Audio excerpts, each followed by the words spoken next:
Okay, so you go and do that hit, and then the situation with your father and your mother starts to really Well, not so much my mother. I gotta believe my mother loves me. I hope, but she's doing what her husband's telling her. He's trying to get me off the street because I had this doctor shopping operation and an insurance scam. Insurance fraud. So I had several doctors writing for everyone I could get. I had all my friends I was bringing to get scripts, and we would, making money that way. And my father, I reported this to my father because he's the wise guy that I'm around at this point. I'm supposed to tell him what's going on. So I tell him, listen, I got this thing going on. I'm making really good money. I could kick back $5,000 a month to Steve. So after a year, that's $60,000.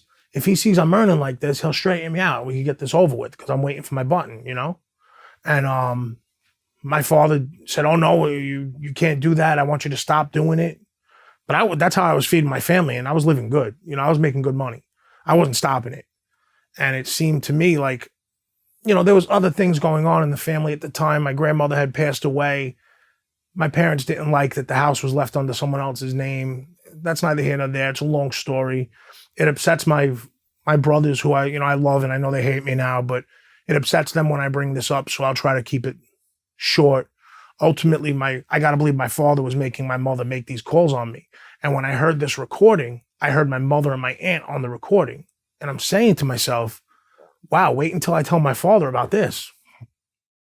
And then I hear my father's voice on the recording, telling the officer that sometimes I come home and I burn my clothes and I'm covered in blood.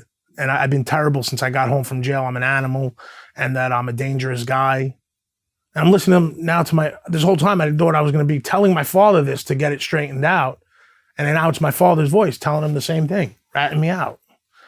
They took my pill bottles that were all empty. I'd sold the pills. I got them filled one day. They were done the next.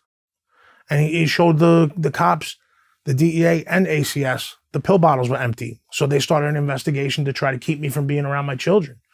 And this went so deep that I made the decision to call the feds and try to get some help getting out of the life, getting my kids out of the situation they were in. Ultimately, the feds don't trade you things. It's not like they make a deal with you. You do the work that you do for them, and hopefully at the end of this, you start a fresh life. And that's what I did. They didn't do me any favors. They didn't go get my kids out. Like at the time, I thought they could, but they don't do that. You have to walk the straight and narrow, do the right thing with them, and start a fresh life when it's over.